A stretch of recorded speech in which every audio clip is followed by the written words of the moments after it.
biggest station in the world, playing all of today's hits. You're listening to Instinct Radio. It does. Everything.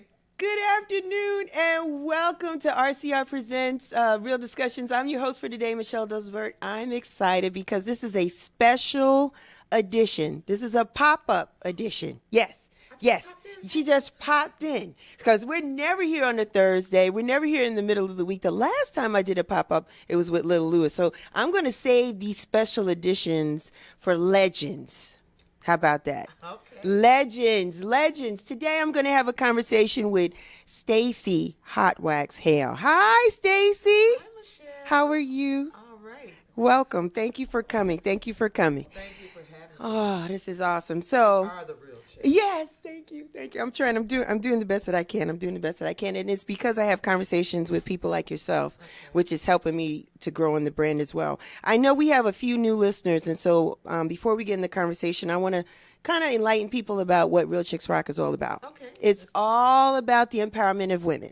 And we do it through motivational speaking, we do it through mentoring, we do it through our community service, and we do it through the arts. And lately, I've been very much in love in doing this platform and having this outlet because I get to raise awareness about community issues and things that impact us, not just as women, but our families and neighborhoods and such. And then I also have an opportunity to talk to people that I find to be interesting or I like. So because I'm a house head, I always lean a little bit more to that side. And, I'm blessed to have the opportunity to have access to some of the greatest people in the business. So with that, welcome, Stacey. Welcome. My conversation with you today. So Stacey, tell me, where are you from? I am from Detroit, Michigan, born and raised. And that's where I reside. My second home is Chicago. Really? It's always been those two. Always, yeah. Just back and forth, constantly. Constantly. So as a kid in Detroit, what was the vibe for you? Was it a lot of music in your house, in your neighborhood? Tell me a little bit about that. That's a great question. It was in the midst of me writing a grant for a foundation where it forced me to talk about why I am who I am. Okay. And in doing so, I realized how rich my family was in music in the home. And not that they were musicians or singers or anything, but music was always in the home, so much to the fact that I would entertain them as a 2, 3, 4-year-old by singing jazz cuts. Really? And acting them totally out. Really? You remember, you remember about who you are and what you've done. Yeah. And I remember singing this song by Dakota State and Late Late Show, a jazz cut, and I'm just singing it, and all the parents, because they would all get together on the weekends and drink and play cards and eat food, and I was their entertainment. Right. I don't recall my other siblings doing it, but Right. I was. And Okay. Not that I can sing, but Right. still entertaining the people and enjoying the music. So with that, and I had brothers 9 and 10 years older than me. Really? And so like in the 60s, they were typical teenagers, and they were into Motown, of course. They swung into jazz fusion. Okay. They liked some rock. Okay. My younger brother was a big Elvis Presley lover. Really? We didn't care for that. But hey, but that's Rock and it's roll. what he liked, Yeah. And that's why I know about the Monkees and the like Rolling the Monkees Stones too. and the Beatles and all of that stuff. So I was very much, the music was very alive in my home. And so by the time I was 5, 6, 7, I was putting on my own shows. I would get the kids in the block, and I would get a sheet and put it in the basement to make a curtain. Really? And bring all the kids in, and I would have them rehearsing. No. And we would get our parents and our other siblings to come and pay a quarter to come down in the basement and watch shows, and we did that constantly. You was making money at 6? I was running that. I was doing that then. That blew my own mind. Yeah. I went, did you? I did. That's what I did. A quarter. Yeah, a quarter. Well, it was a quarter. So by the time I was a teenager, I was doing basement parties, blue light specials. Really? And making music on reel to reel. Very few people know about that, but Right, reel to reel. But the irony in that, when I would make the music because at that time, one record come off, the next one comes on. Or a DJ would say, this is what you just heard, and now you're going to hear this. But it always would be a pause in between the next transition. I, on the other hand, never wanted to hear any silence. Okay. So I would record this music right back to back. You would never hear any silence. And I'll never forget Ron Johnson. This guy was 7 years older than me. And he's still around. Hopefully you're listening, Ron. And I remember you saying, why don't you let the music go off and pause and this one? I said, because I don't ever want to hear no silence. I didn't know a thing about mixing then. Wow. And how old were you when you did that? 16. Wow. 16, yes. Wow. Then I walked into a club and heard this club called the club was named The Chessmate, but I walked in and heard Ken Collier, Dwayne and the Mix Bradley, Morris Mitchell, and they called themselves True Disco, and they were in there mixing with 2 turntables and a mixer. I lost my mind. You did. I heard it, because I was already there. I'm an electrical engineer, so I'm technical. I've always been like that. And I found a way to make my way up in that booth to find out how did they do that, because I heard the yes, the fusion, I right? heard the fusion of the music, and all I did was peek over and look to see what it was, and said, "That's it." And I went right to the store the next day. Wow! And got the turntables? Absolutely, and the mixer. And how old were you when you did that? I was 17. Geez, Stacey. So you're still in high school at this time? Yes. 16, 17? So you run and you go get these turntables, and then Yes. what happened? You start figuring it out at home? Oh, I or- drove them crazy. I did. I turned 18 in January. My birthday was Monday. Happy That's it. birthday. Thank you. Yeah. And I got my own. I actually moved down the street. Okay. From from your parents? From my parents, and I set up, and Lord knows I didn't have a clue how to mix. Not a clue. I just knew it was supposed to sound good, so Right. So you did it by ear? I just kept going and kept going and kept going, and I would record on that same reel to reel, and I would listen back and go like, "What the hell was that?" It was really bad. Oh, it was bad.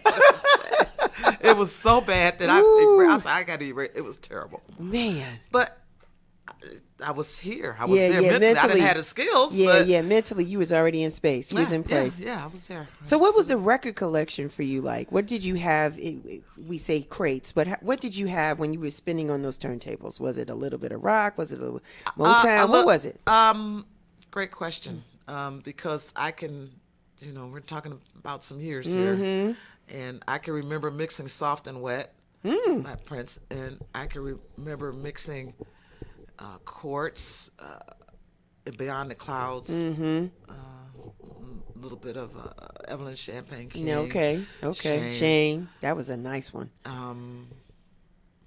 That's all I can It's remember. just everything. Because those songs still are staples Yeah. and can be a hit that Yeah. you can put on now, Yeah. and Yeah. they can even pass the old wow and just stuff like that. That's what Foxy's Get Off. Yes, that's a good one too. Yeah, Yeah, that's a So, good one. Makes that's people when it- dance. So Wow. when I finally thought I had it together, I in my mind you can only mix 5 songs and then you got to stop. Is that right? That was in your mind at that time. Dumb. I don't know. So I managed to master 5 songs. Down, cold. Got it. I'm gonna mix this. I'm gonna do this. And it was this little bar down the street from where I was. Okay. I was at my own place by then. I'm 18 now. Okay. 18, 19. Okay. And I'm gonna go give the DJ a break. With your 5 songs, Stacey? Yeah. Okay. Okay. Yeah, 5. Five. That's all I knew how to do. Okay, was the 5. The 5. Terrified. Can't go past 5. It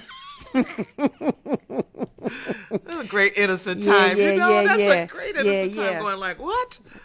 And she was more than happy to give me that break. Wow. She's like, fine. And she'd go somewhere and smoke some weed or something. And come And I'm just like, oh, okay. And I get in here, and the club was mixed with black and white folk. Okay. And, that didn't matter. I could have cared less who was in the club. you was going to do what you I do. just want to mix and see if the people like it. And did Or they? they're going to take off and run, or what's going to happen. They Did were they- being guinea pigs. Did they like it, Yeah, they Stacey? did. They didn't understand because this wasn't nobody knew about this at this time. Okay. This was it was in its infancy. And plus, you're a female doing it too. Well, yeah, right. Yeah, but Okay. that didn't matter. That didn't matter. Just that what it's you were just the doing was fact new. that right. That didn't like here come this girl because it was a woman that was playing. Gotcha. That's right. Okay. So that didn't make any difference. Any difference, but your style and technique was different from what she was doing. That was what was different. And some of my friends today, they'll tell the story. What the hell was she doing? Jeannie, if you're listening, you know that you can tell that, and you can call in because they all went in shock. Yeah, They did. yeah. It happened several times. They all like, what is that? What is that you doing? Because they just wasn't accustomed to it.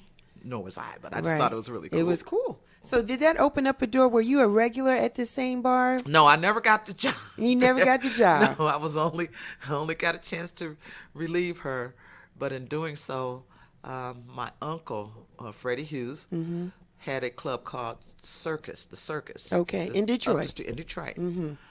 And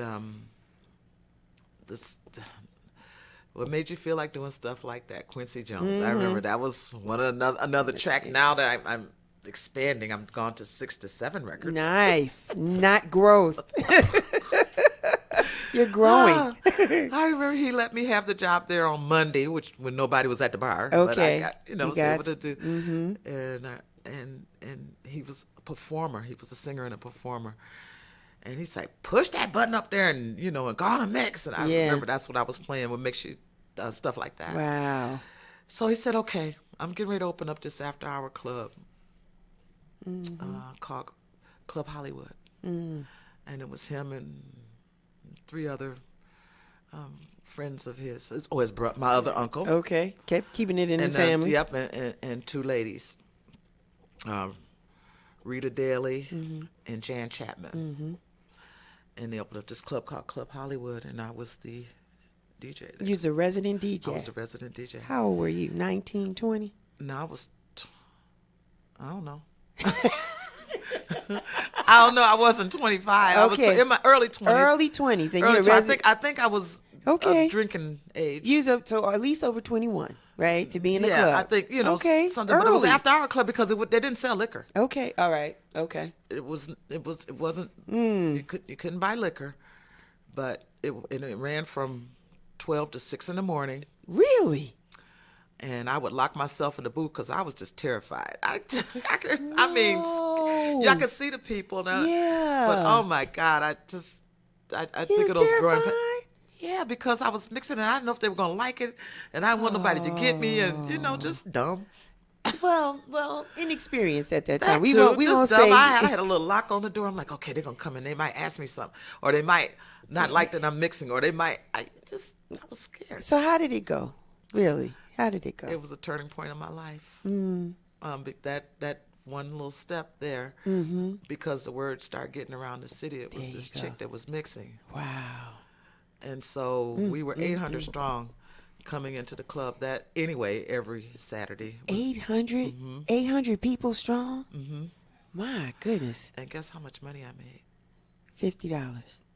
How much? $25. I was close.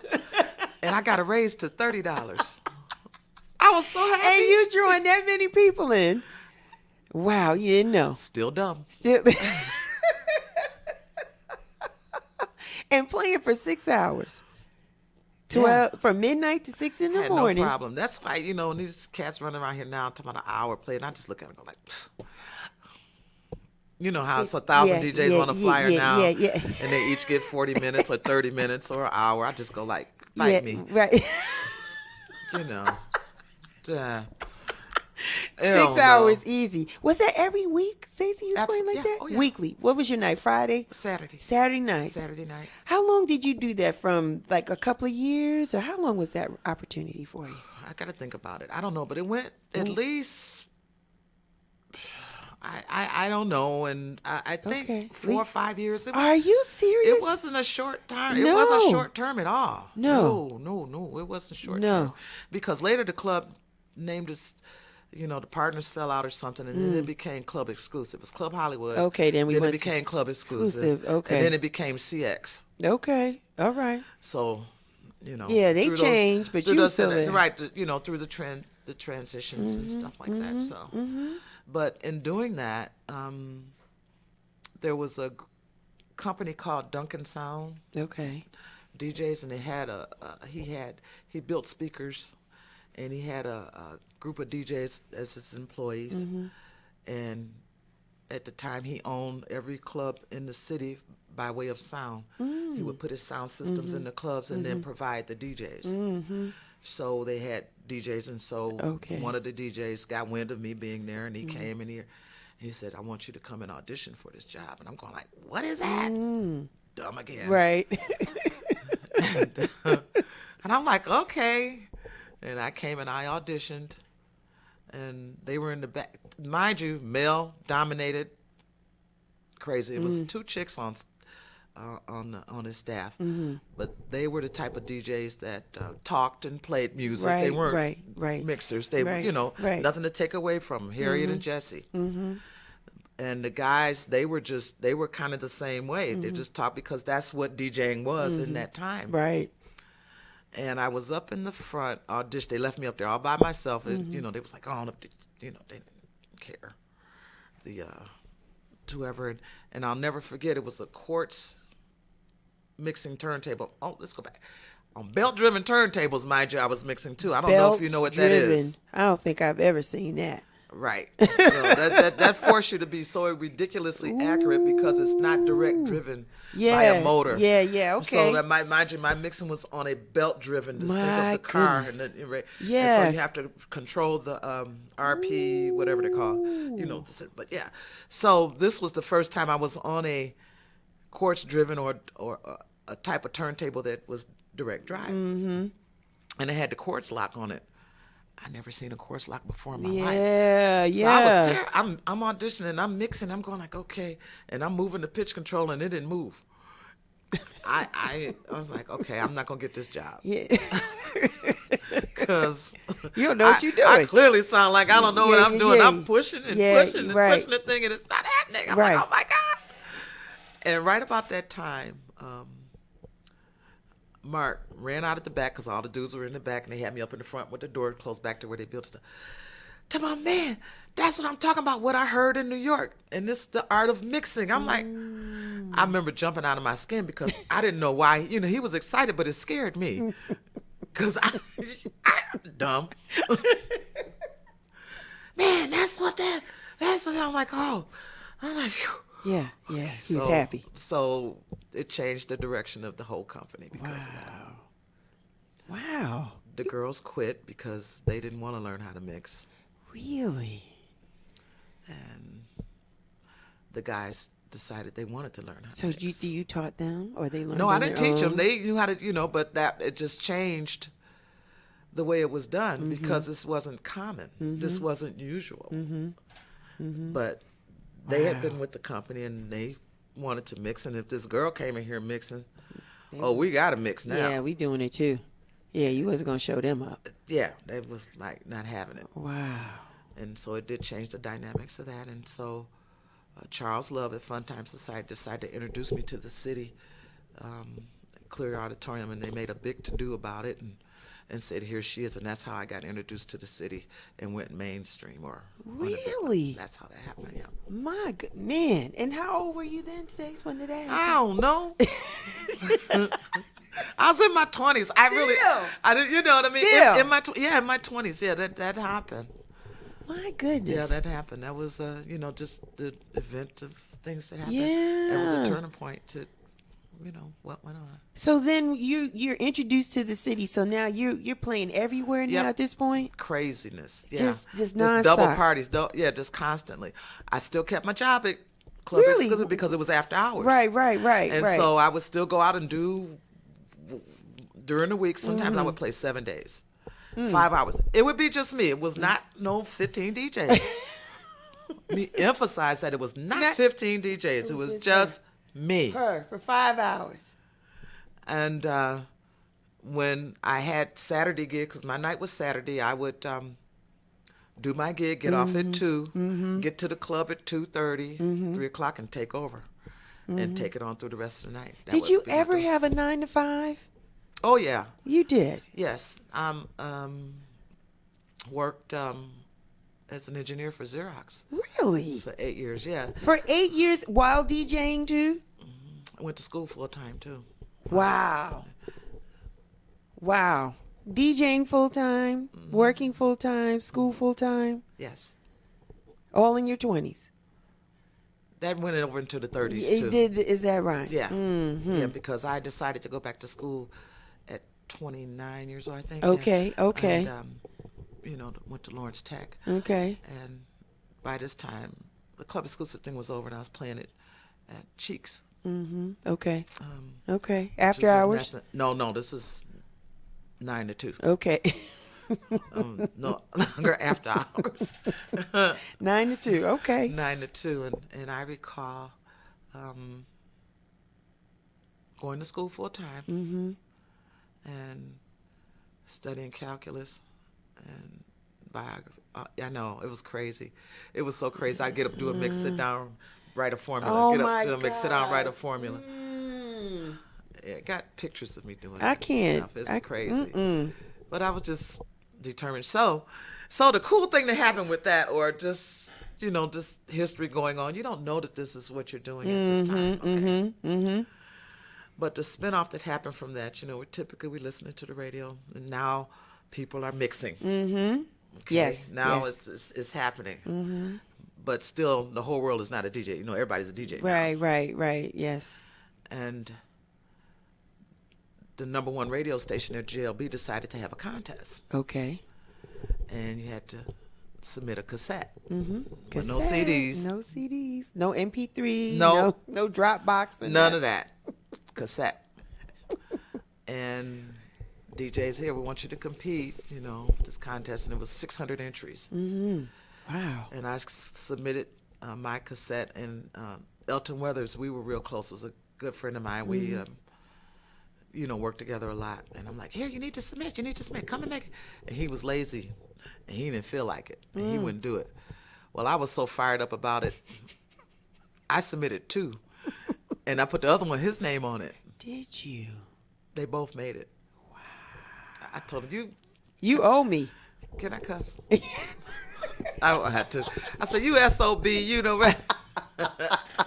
But it did. Yeah. Another little this is just the truth. The truth. It's the truth. I just, I sent my cassette and sent his too, because I was mad that he wouldn't do it. I'm like, I'm just going to do it for you. Yeah. Dumb again. Dumb. And he got in, and you did too. they were, and so they were listening to James Alexander, who I believe is in this area. It's down James Alexander. And Lisa Orlando was her contest later. Lisa, you probably know her better as that. They were listening to the cassettes. They telling me these stories later. Yeah. And how they would put the cassettes and listen, and those that were not good, they would throw them. Boom, take them and throw them. Like, what the hell is it? Boom. I would not know this unless they tell me, because I'm not there. I don't know. Making frisbees out of it. They was making frisbees out of it. Boom, just throw this, and they would pull the tape and go, and boom. I'm like, oh my God, for real? You can imagine. Yeah, I can you imagine. auditioning some stuff. Yes. And they 600 deep. oh man, if it's that's a garbage. lot. This guy, you don't get long. You better come on and get it right away. This is the number one radio station in the city. It's Detroit, so Yeah. they ain't got time. So they don't tell them what the heck, Yeah. what the heck they were hearing. I don't know. So when they narrowed it down to 20, Yes. and they said, okay, now you're 20 of you, we got to come in, and now we got to see you do to make sure you are that one, because anybody could record the cassette as I was attest to, because one of those cassettes were not who it belonged to. They were both mine. Right. And so we had to come and audition at the Masonic Temple. I'll never forget that. To show that we knew what we were doing. And so Elton, he came down and he did that. And of course he passed, because he was a really good DJ. He wasn't like I was making a show for somebody that had no skills. He just didn't want to submit the tape. He was too lazy to come in and do it. That's what it was. Greater skills and just fantastic imagination. Really? That's the DJ he showed me that you can mix slow records. In my mind, You thought, no, it wouldn't. you couldn't do that. Yeah, and he's because like, all I no. know is everything had to be A certain beat that you and a couldn't do that. tempo, Or yeah. R&B, I had to, you know, whatever. Slow was just out of the question. I Right. didn't know that, but he was just so clever, and the things he could do on a cassette. Imagine, wasn't no computers and all that stuff. Right. Just No editing. pure. Some of the stuff that he would create, pushing the pause button on a cassette. On a cassette. Oh yeah, he's very talented. Nothing to take anything away from him, for real. So Awesome. he spawned, you know, imagination in me, on you. and that's why I didn't mind doing this. Okay. Because then when he came and had to audition and live and show that, you know, he and so we both made it to the finals. Good. Awesome. You know, Awesome. so it was myself, Mike Clark, Agent X, who you may know, and Elton Weathers. We were the 3 finalists, and then they had 3 rappers, which I didn't understand how they did this contest. How can I compete against a rapper Right. who's standing up doing whatever they do? And you know, we were the contestants, and we're at the Fox Theater In Detroit. in Detroit, and I don't know how many it holds, but it's sold out. Wow. For the contest winners, for the contest. finalists. For the finalists, yeah. Again, there was no such thing, just records. Just records. Just records, Just yeah. records. And the show was produced by Don Was of Was Not Was. Oh, wow. Wow. That's pretty big. Yeah. Now, how long was your time to display your talent during this contest? What do you get, 20 minutes? Was it that long? 20 to 30 minutes. 20 to something 30 like minutes. that. And you're doing what you do. You're So now I have to perform it live. Yeah. On the stage. You're mixing Yeah, I had to perform it live. at the sold out Fox Theater. At the sold out Fox Theater. And only God knows how old you are because you can't remember. It's using your 20s. Oh no, but You's in your 20s. no. Well, okay, I'll say that, but I not because I won the contest and the years on there is why I know. So how old were you then, Stacey? I don't know. It was in Okay. 1985. 85. This was in 85, right? And I took first place. Congrats. Yeah, took first place, and so I had such a bad attitude. I thought, because how you gonna compete against rappers? I'm like, why would you even put something this stupid together? Why did you have a bad attitude, Stacey? Because I just wasn't with it. I was doing it, but I wasn't with it. I didn't like. How you gonna have a contest with it? How can I compete against a rapper? How? Yeah, I know. That's 2 different things. That's like an actor. You know, it's just a different Vibe altogether. It's a different entity. You know. But the judges were out of New York. They were Leslie Doyle, who I'm still very good friends with now. I know that name. Bobby Shaw. Leslie Doyle was with Motown. Bobby Shaw was with MCA Records. Nucleus was on that program too. Wow. They just happened to perform. The Jam on it. Jam on it. Yep, they were. Yep. Jam on it. Yep, saw that, and I forget who the other judges were, but they weren't from here, so they didn't know none of us from Adam. Right. They strictly went. Which is good. They was non-biased. That's exactly. Yeah, they just wanted the talent. That's the all talent. That's what, right. And so, yeah, that's how that happened. And so, you know, and I took first place, and then that gravitated me to national attention. Right. Now the music you're playing is R&B. Oh no! Everything? Oh or no! what? No, by this time, what see, we playing now? See, so here go. Come on. That's pretty cool. I'm glad you said that. I've always been ahead of the curve. Come through, Stacey. Tell me. Day one. Come on now. Day one, and I'm still crazy like that. Okay. And I don't care. I'll be like, bring it. You know, just always doing something different. Yes. It's yes. like, you know, told you like in my early life that I'm doing this, but I don't realize I'm doing it.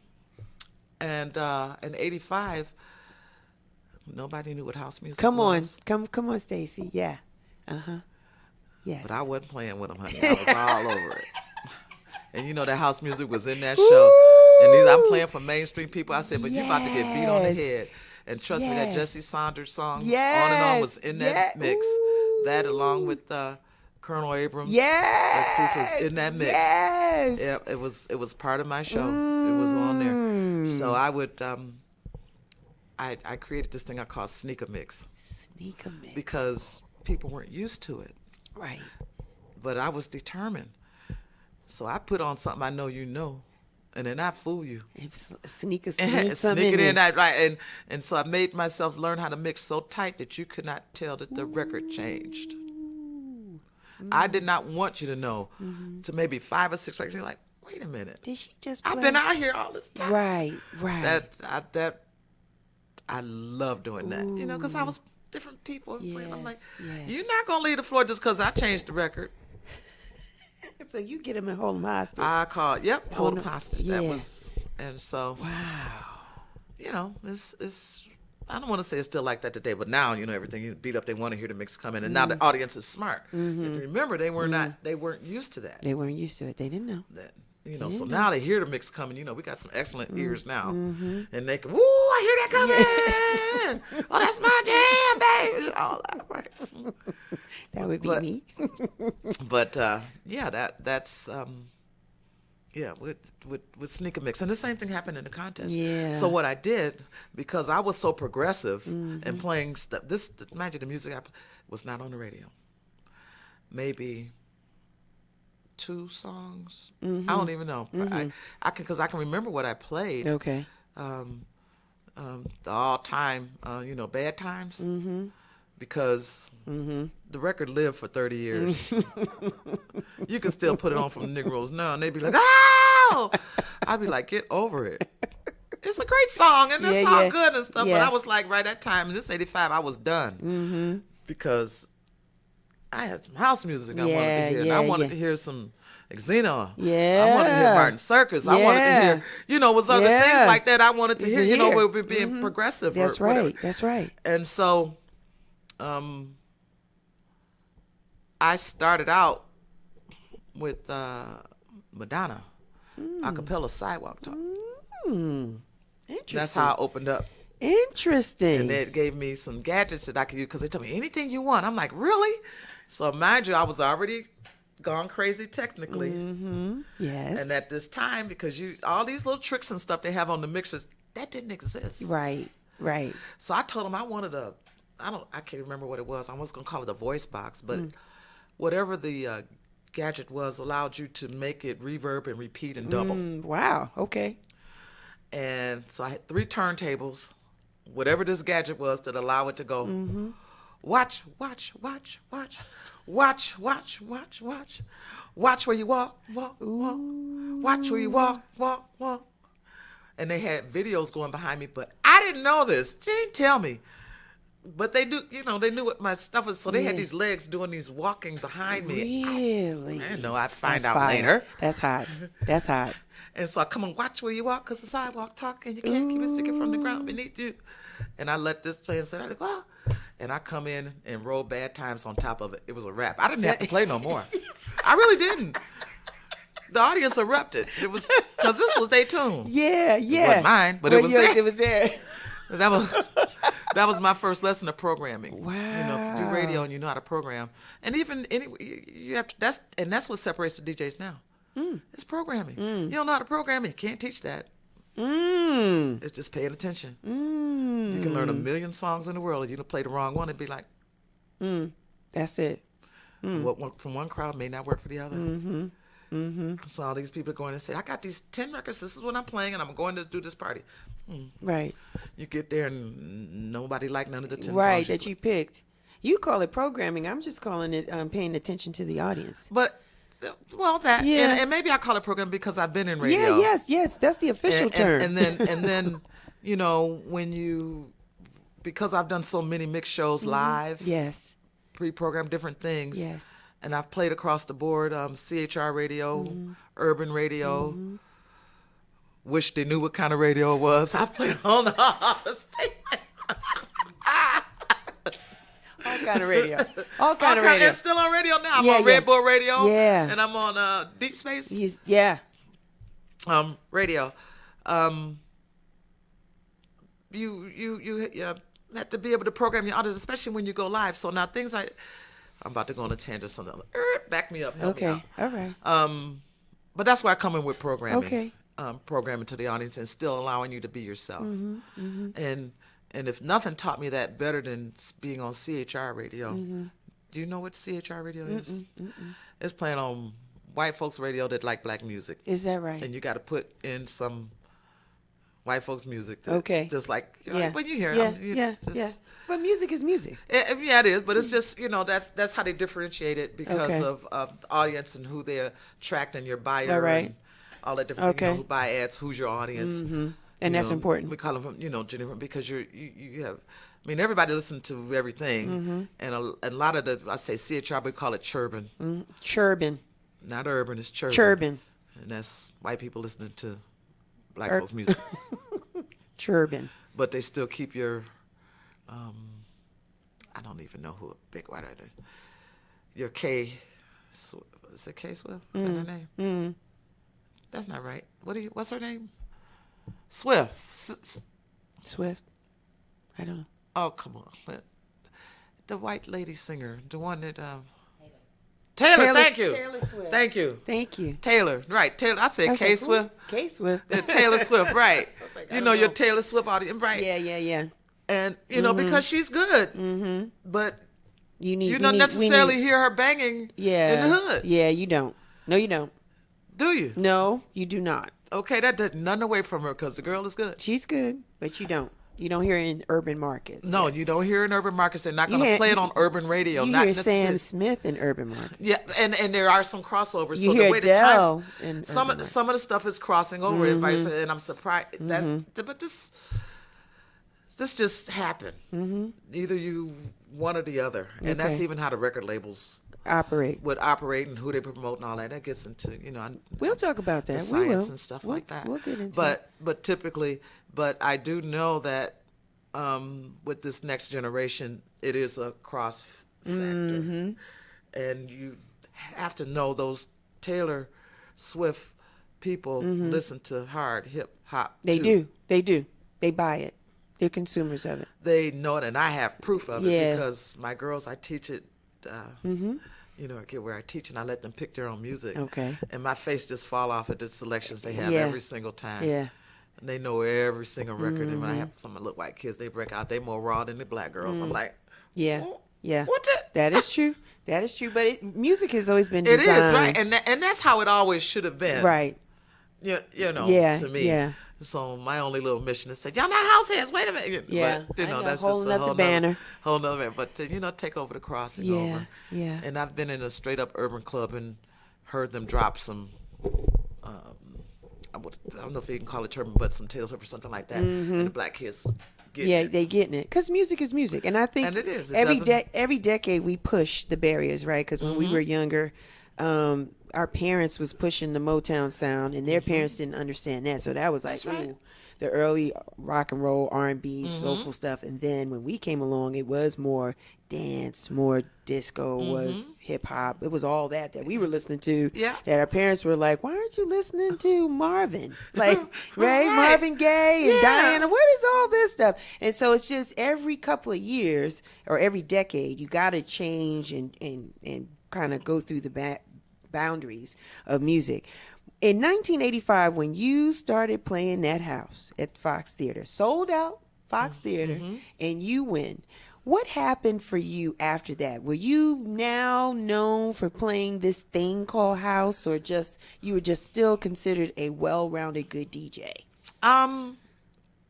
I think at that time is when I was known for playing house. Okay. Even though it wasn't clearly identified, which brings me back to why I was always in Chicago. Okay. Okay. And I would come home with a trunk of records. Okay. I would empty out DJ International, and I would empty out tracks, and they would just load my car with the records, and I would drive, and I would come home and go straight to Cheeks and pull that stuff out and play it, and we would dance. Nice. That's the best time. Man, I was wondering where you was getting your music from at that time. I would get some from Detroit and some out of New York. Okay. Thank you. Cliff he decided to open up a record store, and I would get music from him. He would sometimes just bring it to me. I'm like, oh, thank you. Right. Because of that contest, I later became a Billboard reporter. Are you familiar with what that is? No, tell me. Well, it's okay. So the magazine, and Yes. and it makes up a playlist. Okay. And you have different arenas of music. Right. You know, it has Yes. country, it has R&B. Yes. Yes. Well, they had a dance list. Okay. And the way Billboard makes up their list is well, at least all I know is the part that I played a part in. Mm-hmm. And you had to be in a club. Mm-hmm. And you had to, I forget the club was the biggest crowd. Okay. And you had to talk to these record labels every week, once a week. You had to dedicate time. Really? And they would send you so much music. Oh my God. Because they were pushing their product. Mm-hmm. Mm-hmm. Mm-hmm. That's how the promotion went. So they want you to play the product in the Right, club, right. so people would know the songs. Mm-hmm. And that's how that happened. So I was a reporter. Wow. Oh, we dreaded those calls because they would keep you on the phone for 2 hours. No. Begging. No. I had things to do, places to go. Talking to somebody on the phone about your record. I don't mind playing the songs, but I really don't want to talk to you about it. For not 2 hours. But I gained, and I'm still friends with them. I gained many friends that way. From the promoters, they took really good care of us. I mean, they fly us around the world, and we'd have content. Oh, it was well worth it. So I took the time. You took the time. Detroit's been good to you. You weren't. I don't know if the people can see, but she has D earrings. Oh, from the D. Show the people always. Every time I see you, Stacey, got the D. You represent the D. I represent the D. You love Detroit. I do. You go and you come back. You Yeah. go, you travel, and you come back. That's right. Detroit has been good to you. It has. Well, we're going to take a little break, and we're going to talk about, when we come back, we're going to talk about life today. Like after 1985, we've progressed, we've done some things. Detroit has been loving you. I want to know more about producers, people you've worked with, people you want to work with in the future. Okay. How is it like for you working with women, and men? What's the energy like? Because most of the female DJs I know are good, right? But there's always this tension, or maybe there's a feeling that they might have to work a little harder because they're a female. And we want to talk about that, because at the end of the day, it's really not whether or not you're a male or female, black or white, gay or straight. It's can you play? Can you play? And are you good at what you do? Yeah. So we want to talk about that. Your position on it, your thoughts about it when we come back. Okay. All right. Thanks. The biggest station in the world, playing all of today's hits. You're listening to Instinct Radio.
The biggest station in the world, playing all of today's hits. You're listening to Instinct Radio.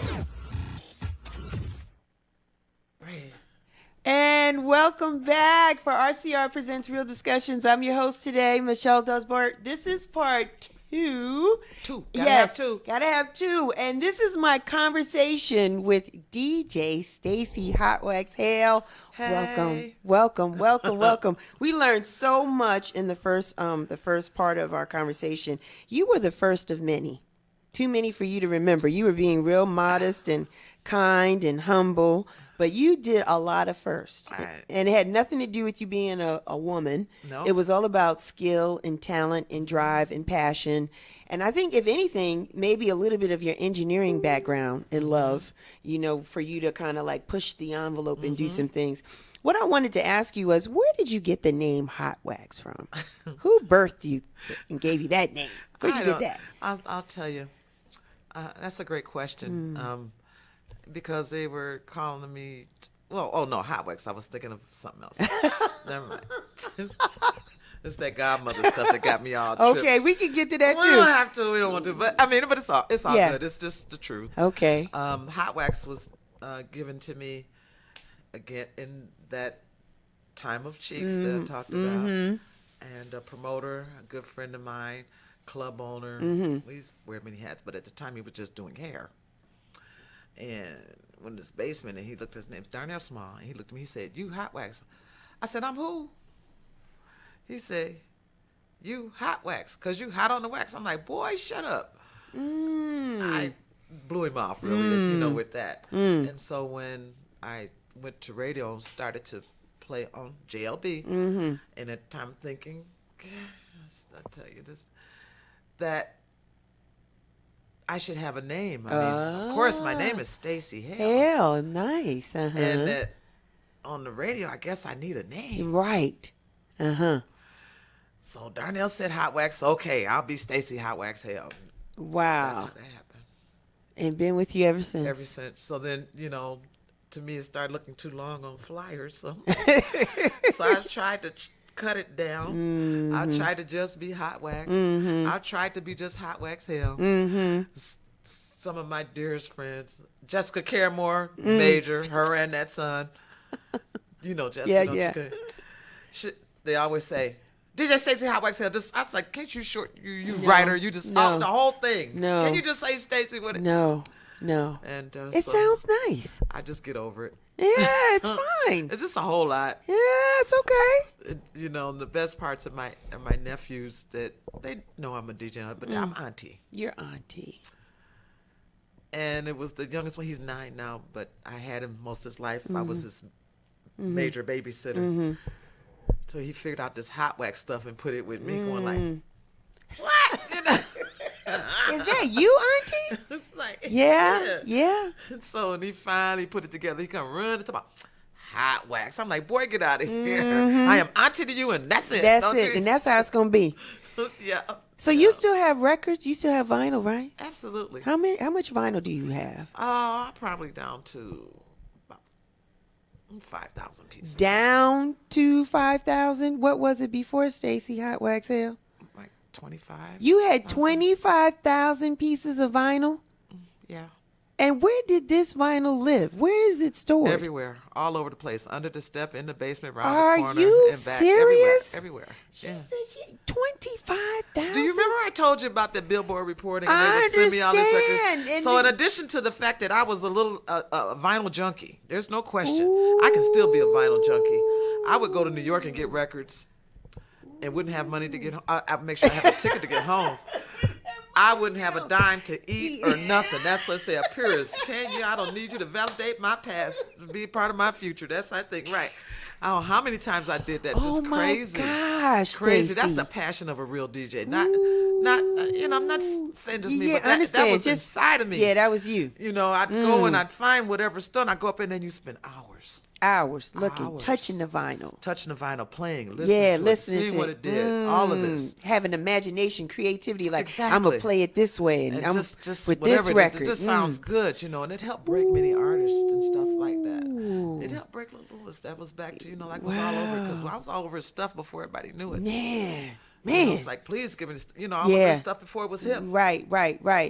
25,000. Because, yeah, so, and they would send you, you know, the record labels would send you 3, 4, 5, 6 copies. Mm-hmm. That's why the number was so big. And so it's not like I was going buying out all these records. Mm-hmm. And so typical, just like us as women, here's the women part that's really true blue. You know, we all have hair. Whatever hair we got, we want to change it. Mm-hmm. Yes, true. I don't care what it is. Yeah, we do. If you're bald, you want a wig. If you got too much hair, you want to cut it off. If it's black, you want it blonde. If you're blonde, you want it black. We always want to do something different. Yes, that's true. So I'm looking at your locks now, like maybe I want to do locks. So I was no different. So although the record label would give me all these records, I wanted import. So I go and spend $15 and $20 for imports. Oh, Stacey. I was still. That's how I would go broke. Wow. I break my neck to get an import. My gosh. That was. So you had 25,000. You're down to 5. Right? Yeah, you Roughly. know. But I always wanted to import.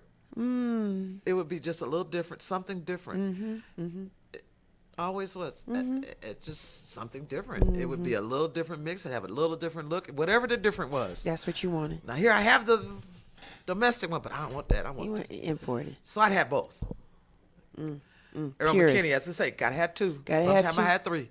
2, maybe 3. Purist, the purist in you. That's the purist. So you had 25,000. You're down to about 5,000. What'd you do with the record, Stacey? Well, you know, because the records kept growing, and several DJs in the Detroit area can attest to how many copies of songs and stuff they have from me. One of the biggest things I did. Are you familiar with Gary Chandler? Yes. What'd you do? What did you do, Stacey? This is, you know, before he was just, I made him, I love him. I made him clear out my basement. He want, you know, like a lot of DJs, they want to get a couple of records. Right. And I always made them take way more than what they wanted. Okay. And Gary is who I hurt the hardest. He had to fill up his car 3 times. To get all the records out that you got? Because I just said, hey, okay, I'll give you what you want, but you have to take. And since he was busy learning and scratching and throwing records and doing all this here, and I had to start piling them up under the steps, you know, at my house, and I made him take all of them. 3 times. It filled up the car. My gosh. And I said, get him out of here. And he would do it. Yeah, that's who I hurt the hardest. You hurt the hardest. You still buying vinyl today? Who? You. Not really, because I don't want to carry it. Okay. I'm not going to carry it. Although I played some records, I'll carry maybe 20 records. Okay. All right. Just for the nostalgia, for those that want to see it. But, you know, ironically, Minx and I tag teamed at my birthday party Saturday. DJ Minx. And we both play records. And my biggest fan of my love, Special K, Karen, I don't know if you're listening, that always want to tell people to play vinyl or whatever. She was right there all over the party, videotaping, enjoying it, all that. And she didn't realize we played records. Really? She was just into what was happening in the room. Yeah. And so that just almost reiterates, as long as you're jamming. There you go. Doesn't You don't matter. care what's coming on, how you're playing it on there. Yeah. Me and Minx, we both had turntables, Susan was saying, and we played records, and she didn't even know. People don't know. Well, but no, people, yes, but even someone that's more in tune, because she's a DJ as well, and she literally ran up on the stage a couple of times. Wow. And was looking and watching and awe and enjoying and all this here. And we were talking later, and I said, we played records. She said, you did? I went, okay, I didn't have to carry those in. Who knew? Who cared? As long as you jam. Now you're digital. Now you're strictly digital. Yeah, that was a long haul for me. You know, coming from records, very long haul. Yeah. The people that influenced me, with that back up to the first, I can remember when I finally gave in to play a CD. Oh. Did the world stop? I had to just pause and look in the camera. When you played a CD. Oh, all right, my God. Come through, Stacey. What happened? Oh, my God. What happened? What happened? Because, well, Well, first of all, this same record labels were sending CDs. Okay. And I'm like, I'm not playing no CD. How you get out of here? It's wax, and nothing but the wax. Get lost. I'm not. And I don't care what you say. And those same CDs taken, I was throwing those. I'm not playing. That's sacrilegious. You're right. Blasphemy. Oh. Yes. No. He said, wax, oh wax, my and God. nothing but the wax. Wax, and nothing but the wax, honey. So then I received this, this compilation, is that the right word? Mm-hmm. And from Polydor. Okay. Record label. Mm-hmm. Mm-hmm. My friend, Iris Dillon, I love you. I hope you're listening. Because you changed my life. You helping, they're still in my life. Mm-hmm. And it had James Brown on there. Mm-hmm. Had the Funkadelics on there. Had inserts of comedians talking in between the songs. And just a plethora of different music that I loved. Right. That was all on this one CD. Mm-hmm. And in my mind, or just not knowing, typically on an album, it's one artist and it's all their songs, and you might like 2 or 3 off of them or whatever. Right. And the CDs were the same way. Mm-hmm. But this particular CD, which I still have to say, it had different things. Not everything on it, but it had variety. Mm-hmm. Mm-hmm.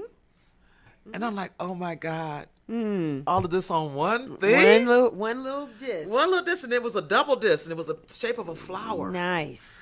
And all these things on this one CD. Oh, I think I might like CDs. Oh, wow. And that was the first CD I said I'd play. And I said, okay, I'll break down and play it. And mind you, CD players aren't what you see today. They were you put it in the drawer and push the button and it go in.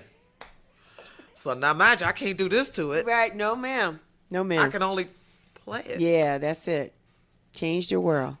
I'm like, okay, I think the CD thing, now that you can put stuff on here like this, I got it. The fact that you can have a lot of things on it. Mm-hmm. And that's the first CD I played and made me go pay attention to CDs. You made some statements in the first part about today, some DJs, not everybody, may be overwhelmed by just playing an hour. You used to play 5 and 6 hours. Mm-hmm. When you play, do you typically always play by yourself? I want to talk about some of the experiences where you shared, your DJ life with some people, because you mentioned a lot of DJs that I know. Mm-hmm. And I want to know, did you have an opportunity to spin with them as well? Like Lil Lewis, you played his music. Earl came over and got some CDs. I mean, Gene Hunt, everybody you're talking to me about. Did you play with them as well? Yeah, I never played with Lil Lewis. Okay. I love. It was his record that got me in trouble on Okay. the radio one time. So, here I am, Miss Progressive. Now I'm got this show on JLB, and I play French Kiss. I'll never forget. I'm on my way to go do a party, and then I have my just fun. I wouldn't trade it for the world. Right. Because I'm actually going into this party getting ready to play this. And, for a record to break down and breathe. Mm-hmm. That was something. It's like, oh, my God. They're having sex on the record, our imaginations. Yes. Because it was just a record. It was just a record. Right. And just a sound. But we all instantly went there. We did. She's getting it in. Yeah. And we can't see it, but we can hear it. And she is having sex on the record. On the record. He was brilliant with that. I thought, just and talking about cutting edge. Yes. And I got a phone call the next morning from James Alexander, and said, "If you ever play that record again, you're fired. Ooh. Don't you put that on my radio." Wow.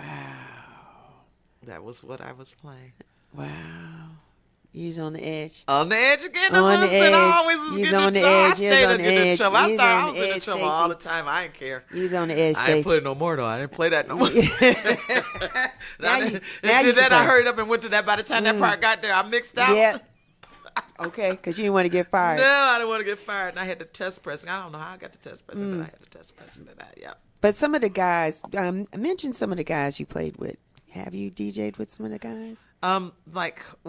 Gene Hunt, I love him. Mm-hmm. We've played together several times here, Chicago, and out west. Really? I was talking about Earl. Yeah. Earl McKinney. Yep. Earl Mixon McKinney. That's why that got to have two things. Gotta come have up two. We always had to have two copies of a record because we were forever doing something with it. Who else I talk about? I don't know. You've said a couple of names, but for those that you mentioned, did you guys typically play side by side, play off each other, or you do your set and they do theirs? How does it work typically for you? Just every situation was different. Okay. Earl was with me at Cheeks, and he didn't play, but that's when I'm about the passion and love. So he just stayed up in my grill, just standing there watching. He just was all there. And then here, Miss Me, Electronic Me, I was always going to get a gadget, and I would pick up something and plug it into the turntables, and we would be in there and playing it together. I remember triggering the sample on this little Bowls box, and you take some drumsticks and you could play it. And so I couldn't play the records and play that. I said, here, you take it and you do it. And we So you just having fun. Yeah, just having fun. So that Al Esther, and then Steve Silk Hurley, Jamie Principal, Keith Nunley, they'd all come over to my house. We'd be in the basement clowning, just spinning that vinyl, just playing vinyl. And, Steve Hurley's who taught me how to sample. Really? Yeah, because he's the sample master. So he taught you that. Yeah, he came down and was showing like, So your career has always been, from what I can see on the outside looking in, and just what you're sharing with us today, has always been supported by most everyone. I mean, DJing was a predominantly, and probably still is, a male profession. But you never had any issues. Guys seem to embrace you. Come on. I have some issues. Come on. That's like, but I'm just the kind of woman that kicked the door down. Okay. I don't care. Okay. Of course. It's been many things that happen, probably because I'm female. Okay. They would go with the, with the man because of that. Okay. So Okay. A lot of times underlying. I mean, and it still happens today. Okay. And, I'm at the mindset for the last 20 years. I said, I'm not waiting on you. I'll make it happen myself. Since I started throwing my own parties, I'm not waiting for somebody to hire me. I'll throw my own party. That's what you do. That's part of the influence here on me with some of the DJ Deb, and I would tell her, because we had conversations and stuff like that. And I said, we're just not going to wait on you. It's just not appropriate to do that. Right. If it's something that you're passionate and it's something you want to do, you don't wait on the male counterpart or whoever the powers that be, and it could be female even. Right. So it's not just to limit it to that. Right. I said, you step in and you do it. This is why this is. Right, the connection. This is exactly why this is. For me having a conversation with her 3 years ago. Okay. I stood on her neck saying like, look. Yeah. And so I took some of the first steps in coming here to create something to happen, and got her involved and said, hey, if I can just be determined. It's just back to the passion. That's all it is. It's just a passion. The passion. You want something to happen, you be there. You have to let it be known. You don't wait. You can't. You can't Time wait. ain't waiting on you, and they ain't waiting. Dude's been jacking off forever. Ain't gonna change. It's not gonna change. It's not. It's not gonna change. And they ain't got to. Fine, watch this. And this just happened. It's just that mentality in me. Yeah, that's being always progressive. been, and how this happened, because this is the second party. Okay. And we're talking about the connection for those that can't see. We're holding up the flyer. See the connection, right? Talk to us about that, Stacey. The connection. You birthed this concept in your head 3 years ago, talking to DJ Deb. Is that how it? Yeah, kind of. And I was telling her, and so it wasn't the word. And this is collectively all of us. It's just kind of how it came about. Wanting to have something like this happen was one thing. For it to come together was something else. So I was here. House in the Park. Was I here? House in the Park. Yeah, but staying with Deb, and they know I teach and into production and doing different things, and I happened to have my computer where I had some software on it, and I was showing them. Okay. And I became aware of Tora being a musician and doing things, which I was like, she's very good. Yeah, I was extremely happy about that. And we were sitting in the kitchen, and we're like, oh, what? Let's do this. And it spun, and it got their attention. They said, that's it. Finally, I'm coming to Detroit. Right. And so I was happy. I said, great. You know, we get together and we're going to make a record. We're going to make us, do something. So sure enough, they called and said, we got our tickets. We're coming, and this was months out. And they said, we're coming in November. Right. And I said, okay, that's cool. So we were just going to lock ourselves and just work on production nonstop. Well, here Hotwaxx go again. Troublemaker. Progressive maker.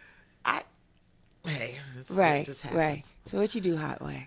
I made a phone call to a club that I was doing monthly gigs at, but it became too much for me and Mother Cyborg. We were doing it, so we had to break it down and do it like 4 times a year instead of once a month. It was just too much because we were just too busy. And the place is a dive, but it's the best dive in the world.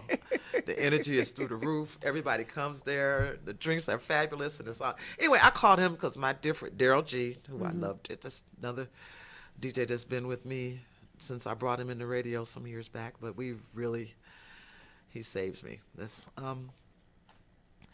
We wanted to have a party.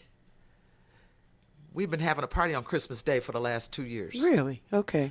And they've been really good. And so the guy at the club, I don't want to say he gave it away. Somebody booked it, did something. I don't know, whatever. So just kind of, he said, well, what about the temple? Well, you think we can have a party there Christmas at the temple? I said, well, I don't know. I said, if I call them, the owners, I'm blessed to be really cool with the owners of the clubs just because of the tenure in the year, and there's always respect there. So I call them and I go, hey, you open Christmas tomorrow? No, we need a break because the arena just opened up next door to that, so they're so very busy. And he said, no, I don't have no, I'm not opening Christmas because we need a break. We need a break. And then he looked at his case and said, but I do have the 18th open. Nobody's booked or something, he said. And I went, I don't want the 18th. I was fussing. I'm like, I don't want. I look at my calendar and I see Deb and Taurus coming to town that weekend. I go, okay, pencil it in, whatever. So I go, okay. And I leave it there. So I'm thinking, okay, the 3 of us will hit there. And, I know it's going to be a party because it's almost a built-in. Right. I'll advertise, but it's pretty much a built-in, and they get to come and be whoever they want to be because the audience is really diverse and they really dance to all the music. Nice. The sound system is great. The place is a dive. I let them know. But it's the best dive ever. And, state-of-the-art equipment up in there. Great it's a drinks. dive. It's clean. It's a dive, baby. It was a dog and a cat that lived in there. They would come say hi. It's like, oh, my God. Oh, it's the best. It's the best. I take nothing away from it. I have no problem being there. Front door open, it be cold wind, come up and hit you. Just all kind of divey stuff, Divey stuff.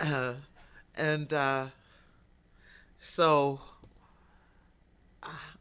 I go on and I book the place, and I think I tell them or not tell them. I'm not sure how that comes. I don't even know, because I was going like, oh God, why would I put this much weight on me? It's a lot. Yeah. And so somehow Deb talks to Minx. I don't know. They play this vegan thing. And, that's all good. So she ends up being the one picking her up from the airport and all this and stuff. And DJ Minx says she's my friend as well. And,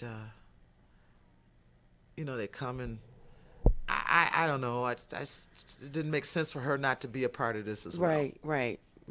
It just, it just felt right. It just felt right. Yeah. Because she tried to lead the house. I said, no, you get over here and help with this production. Right. Woman on wax. I ain't playing with you. It just made sense. And so that's how that happened. And then I just said something to her, and she fussed me out. And I said, because I don't know what name I had on it. And she told me, yeah, call it The Connection. And I think I did the first flyer and it said The Collection, because I forgot what she said. And she called me and said, you damn fool. I said The Connection, not The Collection. So I was the graphic artist to this. Yeah, you did So I went in and I changed it. I had to change it from The Collection to The Connection. I'm like, okay. All right. Right. So I changed The Connection because I did all the artwork. I did the flyers like this. I'm every woman stuff. Wow. And put it down there. Yeah. And made the connection. I put our little pictures and stuff on the flyer, and then that's how. And so the owner at Temple just was flabbergasted. He said, "How in the world did you put a team like this together?" I said, "Hey, just happened. To happen. Just to happened. Get Minx and them to have that." And my biggest thing is not to say it's all female, because they don't say it's all male. No, it's just DJs. You just put it down who it is. You just put the names down down and who it spell the is. names right. And spell the names right. That's it. Please, can I have my E and Stacey and Yeah. 2 X's on Hotwaxx? That's all I ask. That's all you ask. Is just spell the names right. Yeah. And so, just like that's what it was and how it came about, and the party was off the hook. They was tripping. In the dive. At the dive. Yeah, because Deb and Tor had never seen this. I don't know if Mix had seen it at all. Okay. Either, but it was still, and I just knew it was going to be fun. Yeah. It's always fun and festive. Yeah. And so. And so the connection was birthed. That's exactly. And so now the connection will be here. Yes. That's why you're here today. That's why I'm here today. For this weekend. And Real Chicks Rock just is honored to be a part of this in some kind of capacity. Thank you. Yes, You're welcome. You're welcome. So tomorrow night, the connection will be at the Music Room, which is 327 Edgewood Avenue. And so all the house heads know where that is. So tomorrow night, I know it's Friday. We typically, parties you typically go on Saturdays. I know, and you worked all day on Friday. I get it. Get a little disco nap. Set your alarm on your phone. Make sure that you come out. Doors open at 10. We gonna rock. Proceeds from this, because, Real Chicks Rock is involved in charitable things. Proceeds from this is going to go to the MS Foundation. So know that what you give at the door, proceeds of that will go to a charitable organization. But it's going to be epic here tomorrow night. And I want to talk more about that, too. Okay. Because the connection, we're calling this version of it Behind the Groove. Behind the Groove. So you're taking this on the road, maybe like hopefully city to city, and every city you get a little different name or something? That is the plan. that is the plan. I've been more blessings. I tell you, I take it. I'm glad to have gone to different cities and get involved with women that are playing music and playing. Awesome. And they badasses. They just putting it on. No, It's they for good. Real. Good. Oh my God, the girls good. out. I'm just going like. Yeah. It's a lot. Yeah. It really is. It is. Between Chicago, Mm-hmm.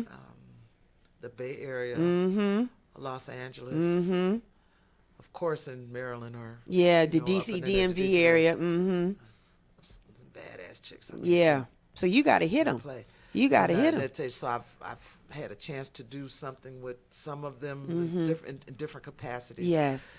And again, being a first, Yeah. somehow how to make this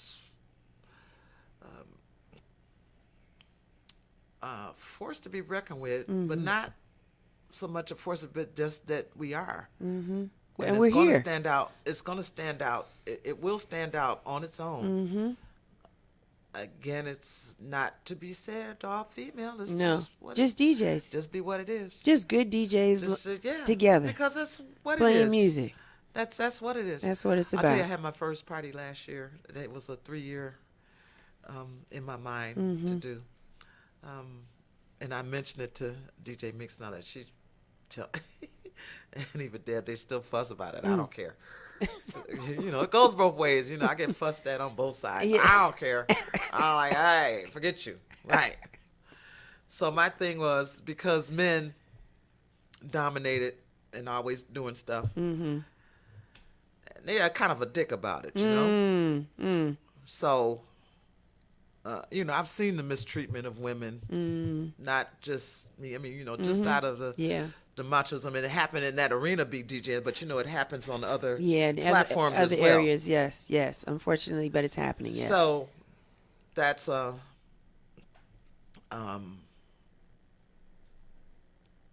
had Marissa McGusman involved as well, and so I had a party last year doing a movement called Dick. That's the name of the party, Dick, and the flyer was the shape of a dick. And it was a sticker. I saw it. You saw it? It was a shape, and it was women's names on there and saying it was a party. I let the imagination go. Dick is a word. If you want to say it's your dick, that's it. Well, and just the imagination of the people went wild. It was so funny because the party had absolutely nothing to do with that. Nothing to do with that. Music. But because people are driven by that sexually, yes. for whatever it is, yes. on every level. Yes. Straight, gay, black, white, and every level. That's how the world is driven. Think about that. The world is driven on dick. Sometimes they want to say it's, but it is. And money. It's the performance of it, all of that. Yeah. So here you are. Here's the driven, and it was all women on the dick. Wow, Stacey What a play on Hotwaxx. words! That's what I'm talking about. We can't wait to dick too. Stacey Hotwaxx Hale. Yeah. That why dick? Because your mucho macho straight man. I'm not touching it. It's a flyer. What you got a problem with a flyer? It's a sticker. It's a piece of paper. It's a piece of paper. It's a piece of paper. What's your problem? You pulling the little Lewis on them with this French kiss, with the breathing. It's a piece of paper. It what people was taking because they were stickers, and they was putting them on people's backs. Is that right? And they walk around with a dick on them. Say, you got a dick on you. You in the D with in Detroit with the D. Look at you, Stacey. I can't put that on my I'm corporate. I'm like, okay, it's all right. She banged that party out though. She did all. They was going crazy. How about that? How about that? She sure the hell did. The Meeks came in, assassinated. It was the party started at 6. It was crazy. It was crazy. So that's what we're gonna get tomorrow. We're gonna get assassination, banging it out, just the whole thing. We're gonna get a little taste today. Yeah. Right. You got a little happy hour. We got a little happy hour thing going. With, Deep Space, your radio station. Right, Deep Space. With Minx and I, Jay Minx and I, we play on Deep Space Radio. Yes. My show is on a Tuesday from 12 to 1. It's called Twisted Tuesdays. So I come out all in mini bags that I talked about. Right. Back Sneak to when peek, I was a kid all the way up to now. Right. In the middle of something, you might hear P-Funk after all this house banging. Just do what you do. And Mink's show is on every Saturday from 12 to 3, I think. Yeah, because she moved her time. So this one, but she's on. But both of us play for the station. Okay. And so, in conjunction with Deep Space Radio, we'll be performing tonight at the Brass Tap. Okay. Yeah, from 4 to 8. Okay, that's from good. 4 to that's good. So, we've been gathering people. We've been gathering people from around. We got a bus driving in for the connection Friday. Nice. They're coming in from South Carolina with Father Abraham. Nice. LaSonia and T. They flew in. We kind of flew in together, but they flew in yesterday. Nice. To celebrate our birthdays and stuff like that. Had a So they're good coming. time. They'll be at both functions. So that's back to again. We're making an event out of it. You Here are. We're just that's just around the music. Around the music, and that's just what we do. Just stay stiff at, just keep at it. Now, the management had an opportunity to do something like this too, but I just stayed on Jason's head, going like, look, and just keep going, because we're producing, we're doing the shows, we're giving you music, we're doing, we're feeding it. Right. And just to help stuff happen about our passion. You love it. Now, when did you say bye to Xerox? Because are you still with Xerox? No. So you're officially a professional 100% DJ all the time. Yeah. For the most part. Yeah, you smile, because I had to think about that. Yeah, because this is what you do. No, because I've always, I was raised in I had mom, pop, picket fence, brothers, sisters, all that. Your typical middle-aged, okay. Type of environment. My mother worked for the government, worked at TACOM. She was a GS. My father worked in the factory. So I come from middle class, blue collar. Blue collar. I come from that, so I always, working. You need a job, know how to work, and being in the DJ business, I can't depend on it always to be lucrative. Okay. It's a certain way I want to live, so therefore. You got some other things going on. I have some other things and going on. that's fine, but you don't report to anybody. I work full time a long time from my career. Okay. And did both. Okay. Probably while most of our constituents that we know that live their life flying overseas, you know, your Derricks and your Kevins, where this is what they do, which is fine. Being men, they're able to do that. As a woman, I have to feel a little bit more stability because that's just the way I was raised. Yeah. I can't go live in my homeboy's back room. I heard that. You know, that's where my uppity come in. I like a house. Yeah, food and shelter important, and responsibilities and that kind of stuff. I like cars that work. Not hoopties that need a jump. You know, I just kind of, you know, that's just who I am. Yes, you are. It ain't got to be the biggest, the best, but I like a little bit of stability. So therefore, I would kill myself with my passion, but kept myself with my work. I hear you. Okay. So whenever that thing would change, it wouldn't affect my livelihood. I understood. It would just be extra. So that was just always, you know, just extra, you know, for me to do that. Because I remember sitting out for a year, and that was when the first raft of DJs came out, and they were all jumping in and coming and playing for $25 when I had finally got the bar raised to $100 or $200 to come in and do a night. Right. So they lowballed. Well, yeah, they would lowball and they would get the jobs. They get the job. You know, right. And so why would this club only pay you? And even though, yeah, you're better, but I don't care. I'm just saving money. Right. That's you know, I'm just saying, I don't care. You know, that's how they would. That's how it was. It still is kind of a little bit today. Hence why I do my own function. So you know, I still get called in and played, and I get blessed to be one of the paid DJs. But I guess after playing 100 years, you might as well go pay the old girl some money. You stop that. You stop that. For people that are listening, especially women, what pieces of encouragement could you give them? Because you've had a long, beautiful career, and it's still going. What was the one thing that keeps you going? Two things. The fact that I've been a geek into technology and all that, although it's probably starting to get the best of me because it's driving me nuts because it's coming out so much. And I don't mind learning it, but because I teach now. Okay. And that's the other thing that has me driven. And I enjoy teaching on every level. My youngest student is 10. My oldest can be as old as they want to be.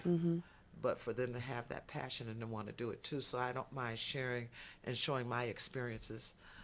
That's awesome. Giving them motivation, because whatever all I have, I can't take it with me. The best thing that I could do for myself to give me satisfaction is to pass it on and to allow them to maybe think about something that I may have said or showed them and do it, and to take it and make it happen, to make their lives better to whatever degree they choose to do it. That's what has me driven now. That's awesome. I talk about a lot the fact that my passion for house music, and I feel like it's a genre that doesn't always get the respect and the recognition it deserves, and it's such a beautiful genre of music.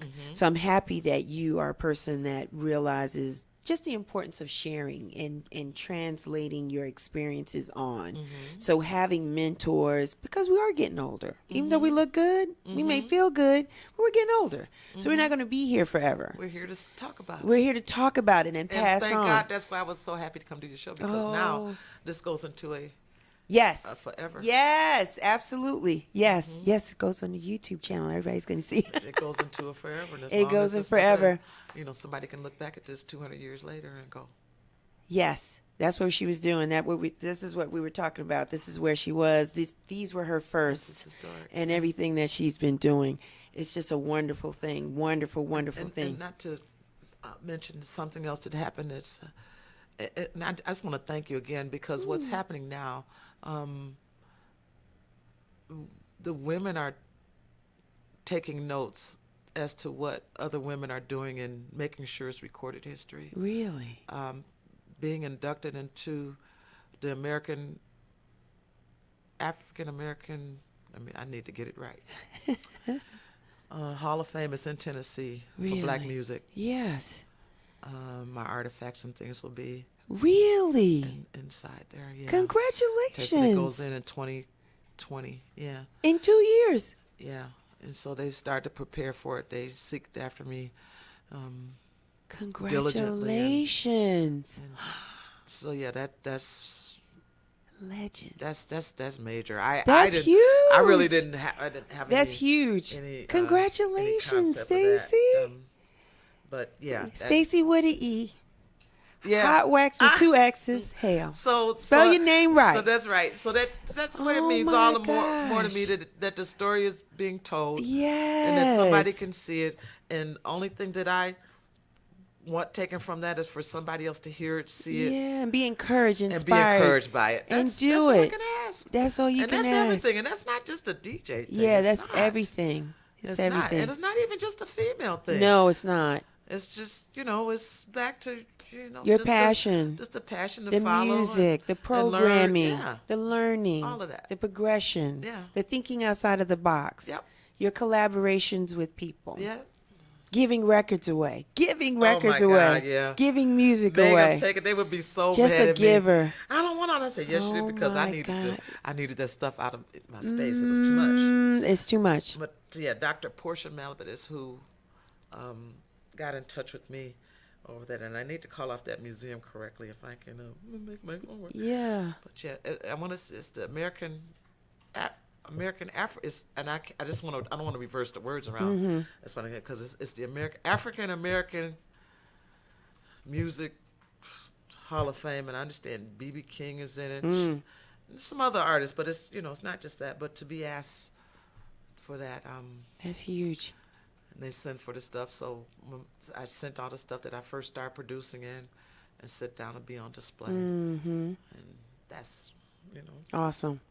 How did you get, because I'm looking at it and I'm going to have you show the people that's watching, how did you get the godmother of house name? Oh, She's wearing her T-shirt. Godmother of house, I'll tell you. Stacey Hotwaxx Hale. Well, How did you get, is How that did- self-appointed? hell no. Cool. I'm The sorry, people- I can't say The that. you can say that. The people want to know, is that self-appointed, Not at all. Stacey? Can you imagine me calling myself a god? No. So how'd you get it? Oh my God, I fought it forever. Oh, you fought it. You didn't want it. No, I didn't ask for it. Now that you'll never hear me say, "Hey, I'm the godmother." You ain't gonna hear me say that. Okay. But sometimes I flank it in when people act up. I said, "Okay, now here come the godmother part," when people just really wrong. And they have to shut up and listen because of whatever the situation Yeah. is. Because when I know what I'm talking about, I know what I'm talking about. And if other than that, I just won't say nothing. Okay. Or whatever. But being in the business, and sometimes with DJs and situations where that kind of exists, and you have to make them stop and listen. I can't. The godmother has allowed me to make them stop and listen. Is that right? And they will. So I'm like, oh, okay. I'm playing the godmother part now. And they listen. So was it a group of your peers that said you the godmother, or you just, how did that come about? I learned. I never really knew, but I learned 3 years ago, maybe. Sierra Donovan said that she started it. She started calling me the godmother maybe 10, 20 years ago. And it just caught on. Really? And people was like, godmother, godmother. They were just saying it. I'm going like, get lost. I've called you that too. I didn't, So there you was, I didn't godmother. ask for it, it's like, because of me, It just I am flowed. old. It's just back to, it just again, flowed. It flowed for but me. I didn't, so I when I heard her tell the story, and it's also on audio and visual. Yeah, I get that submitted some kind of way. Where she tells the story, because I literally was the first time hearing it myself. And we were at Charivari, and we're sitting at the table, and that's, how it came out. So everybody else was on it, but not me. And I embraced it once these shirts kind of got made, and that happened. I was in Chicago, I'll tell you. And The Godfather happens to be my all-time favorite movie. I can watch it 3 times. I watch all of them and nonstop like I've never seen them before. So when it came out, like, hey, let's do these T-shirts. Thank you, Bruce Bailey and Lisa Jack. Hey, Bruce. Thank you. That's, they were doing it today. Obviously, they had popped my name on this flyer, and I was like, they didn't call me. I'm like, what are you doing? This all right. It's all cool. And so I opened my mouth and said, well, if I'm going to do this party, can I sell T-shirts then? Yeah. He's like, yeah. I had no T-shirts. I just asked her to sell them. Wow. That's what I want. I just said it out of nowhere. No. Can I sell? Because that's what he do. He sell T-shirts. I'm like, can I sell T-shirts? I ain't have any. Wow.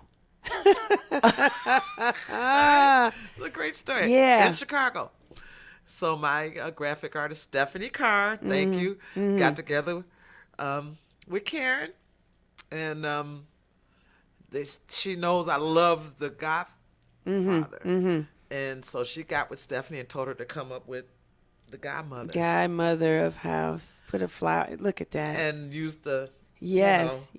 And then they sent that to me, and they knew I was gonna fall out and love it. Love it. And got your name underneath it. Yeah. Stacey Hotwaxx Hale, and put the This D rose, on it. that's where she came up with the rose. Rose, yeah. And the detail in that. It softens and all it. that. That was it. That was Looks beautiful. Stephanie, and she did that. So Yeah. and they sent that. I was like, oh, okay. But then I was still terrified. Why? I don't know. Just weird. Just being weird. Just being weird. Stacey Hotwaxx with two X. So this supposed was to be one, about the wax. But they did one with the image. I almost died. I'm like, okay, I'm gonna go to my website. If Did you bring some of these shirts? Can people get the shirts while you're here in Atlanta? It's not like you're here every day. Can we go online and get them? You can go online and get them. We can get them online. You can get them online, and the display online. You can see the different styles. Okay. So they not only did they do this one like this, they did one with an image on me. Oh, and this nice. image was back in the day that this photographer Joycelyn Goins had took a picture of me, and so I have the portrait. Okay. And that was the image that they used, and Nice. so it was right on time because that picture was taken in the '80s. And I'm standing there in a leather jacket with this. Wow. with this look. And so it was a great shot. So it's several different kind. So now the other thing that happened with that is I walk around and I have on a shirt and reading is fundamental. They go, Godfather. I'm going like, reading is fundamental. That's back to when I'm saying how the world is driven. It's what they see. They say, God, you see, but you can't see. I said, that clearly is Godmother. right there. Right there. That's what it But says. they say Godfather. So I say, yeah. So then I call them out. They go, okay. And so then they get that, and then they looking straight at me and they go, so who is that? I'm like, okay, here we go. Who is that? That's what they say. Here we go. And hence I changed the design again. Right. Okay. Which I like this design. But talking to someone that doesn't know me. Right. They won't know that And they that's turn you. around and asking me, who is that? Yeah. Hurt my feelings. Yeah. I'm going like, okay. Yeah. So I reversed it. So I got that part big. Yeah. And I shrunk the logo down. and So put now it they down. know. So so I have different styles. So now and we stuff. got options. You have options. Now, how would you classify your music, Stacey? Is it pure house? Is it a little techno? Is it a little this, little that? Does it have the Detroit sound, the feel? My music is all what you said. Everything. All of that. All right? of that. Like if you go to SoundCloud and listen to some of my tracks, I actually did I called it something called House Sick and something called Rap No, where I'm doing a little techno with some rapping. A little bit of everything. Yeah, but house that's my thing. But That's I your can't help core. but be kind of techno-ish because That's nice. You see where the face is. That's on that. nice. Oh, look at that. I feel the music. Oh, yeah, and I'll be performing that live too with the guitar player. I feel that. So, You guys can't see it, but if you go to our website, you'll see it. Stacey, what's the website?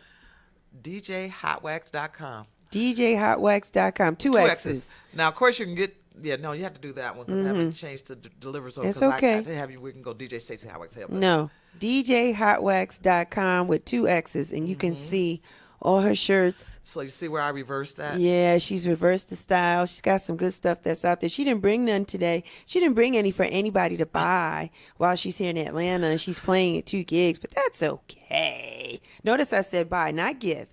Buy. Yeah, because we'll buy. Too much to carry. It was too much to carry. But Because you got to save room for vinyl. You might break down to buy some vinyl while you're here. I was on a mission saving room for equipment. Yeah, I'm busy in production. you are production. So that's what I had. And programming. I have my push two in the suitcase. I have my keyboard in the suitcase. Wow. I had 3 pair of shoes and right. You're doing a lot. That's what it did because me and Tor You got things to do. Got things to do. So got music to make. Yeah, and I'm coming out with a new line. It's going to be called, it's the Godmother T-shirt. It's called the Sexy Sauce Selection. Ooh, I like that. Well, it's Sexy Sauce. That's what it's going to be. Sexy Sauce. Because she cuts them up and they be so fine. People be trying to get them in. Yeah, she does it. So I told you I reversed the name. So now you know who it is. And you know who it is. And then that's one of my favorite pictures. And I did one that just say Hotwaxx Detroit. Yeah, you cute. That's a cute picture. You cute, Stacey Hale. I'm showing this. Thank you, but I'm showing this shirt. Yeah, you showing the shirt, but you cute. You cute, godmother. You cute. Years in the business. So that's that. And then did I finally did some colors? Purple. And I actually have red. The red is nice. Because of my deltas. Yeah. You shouting out your deltas? Yeah. She did. I didn't know deltas. She did. I do. That's fine. That's okay. You know. This was all about you. This was a conversation with Stacey Hotwaxx Hale today. So yeah, these are the different kinds. You go to DJ Hotwaxx Hale and go to products, and yep, you can pick one. I'm gonna pick one. I'm gonna buy one. Too bad I don't have one. I can have you sign it, but that's okay. I'm gonna wear my shirt. I'll be back. I know you're gonna be back. You're gonna come back. This was good. This was good. This was good. How can people find you, Stacey? What do you have going on next? I know you're here. You got your Deep Space House set today from 4 to 8. Then you have the connection tomorrow with us with DJ Deb, Tora Torres, and DJ Minx tomorrow at Music Room at 327 Edgewood Avenue. Doors open at 10. Cost you 10 at the door if you do Eventbrite. It's about 7 if you do it in advance. Proceeds of that goes to MS. What else you got going on, Stacey? Sonia, are you listening? You're supposed to tell me. I can't keep up with myself. Is it on the website? It is on the website. Okay. It's on the website. All right. Well, I just I can't put this in order. That's fine. I know the different things happening. We're having a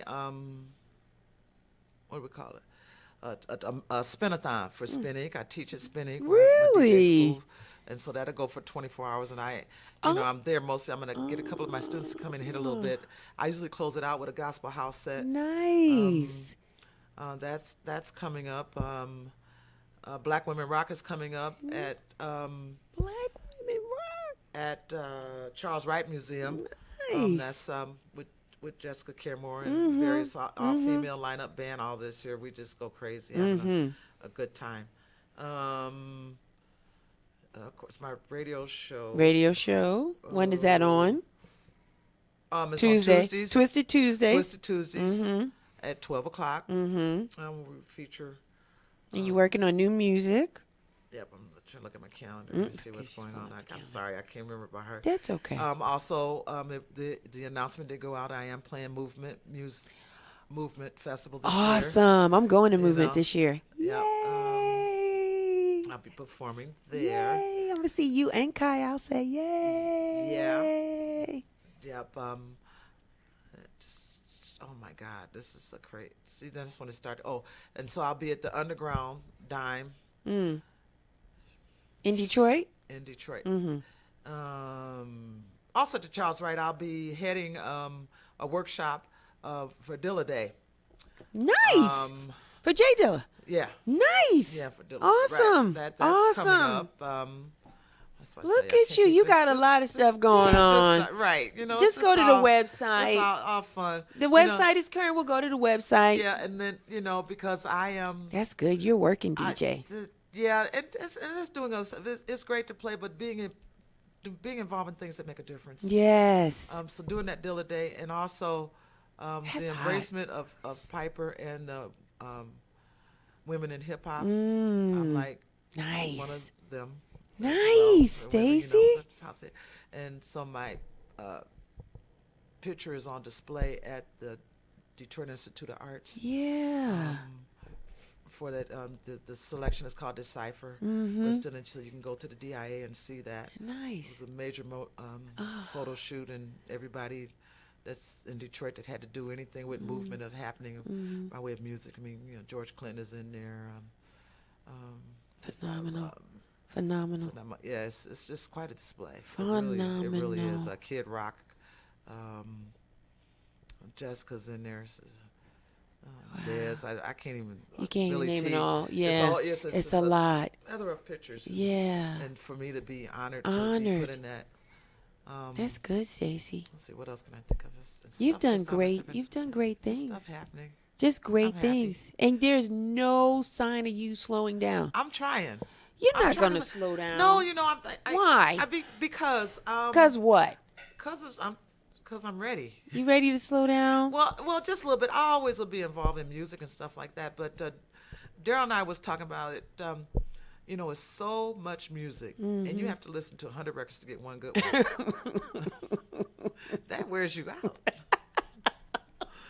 It doesn't. You're a DJ. Do you know what I'm talking about? Yeah. You know what I'm go talking through about. 100 And I to ain't get got one. time for sometimes when I'm sitting in my lab or my studio, I'm working, I say, okay, what do you want to do? Make music? Okay, you need to listen to music. Okay, make music. Okay. And the balancing that out, It's too much. But if you're wonderful like Louis Vega, you can just play all your songs. That's my man. I've been doing, we go way back. Like that too. Yeah, he's we go awesome. way back. He just awesome. And I can listen into a set and say, he can just play his stuff. He ain't got to listen to nobody else's music. Yeah, he sure doesn't. He don't. He can do an hour set and play all his stuff. Yeah, it's all his stuff. Yeah. He's the Quincy Jones of house. And he's being nominated for a Grammy. Yes, again. We're awesome. We're all behind you. Yes, I want to get him on. I want to have a conversation with him one day. So putting that in the universe. I want to. I want to talk to him. There's so many other wonderful people. He is that really I want to talk to. Good soul. Yes, I know he is. He's from the Bronx, from my home. That's my friend. Only good people come from the Bronx. Yeah, I had to plug in New York. And I love when he goes. Yes. He do like it. I'm like, yes. Awesome stuff. I take a cruise with him last year. That Josh Milan cruise. Yes, you went. Oh yeah. So I was there, and they came home right that following weekend. Was at Motor City Wine for nice their birthday. So we're just always we had a great time. Yeah, great times. This was a great time for me, Stacey. I had you all to myself. Me and a couple of 100 people maybe listening and stuff. Really? We'll get a couple of 100 views of people checking it out on Facebook and listening to it on YouTube. But I want to thank you for your time today, because you are a very busy professional woman. You teach, you produce, you're programming, you have radio shows, you're doing events, you're doing parties, and you took time out of your schedule to come and talk and share and be transparent. And for that, I want to say thank you. And I wish you nothing but continued success in every aspect and everything that you do in your life. Thank you so much. Thank you. Thank you so much. For those of you guys that were listening, you know who I am, how to find me. I'm Real Chicks Rock. I'm everywhere. I'm on Instagram. I'm on Facebook. I'm on Twitter as Real Chicks Rock. I have a website. Go check it out and see what we're doing. Again, we're just going to plug it one more time. The connection goes down tomorrow night at Edgewood at the Music Room behind the groove. We got DJs, DJ Deb, Torres, Stacey Hotwaxx Hale, and DJ Minx. Come through. Proceeds of this event will go to MS Foundation. Honored. Come through and see and hear passionate people play tomorrow night. We're going to have a great time. For those of you that are watching, we thank you. Thank you for the shares and the likes. Until next time, continue to rock on. Take care. Happy birthday. Yeah, birthday. Yes. Woo. Yay. You're listening to Instinct Radio.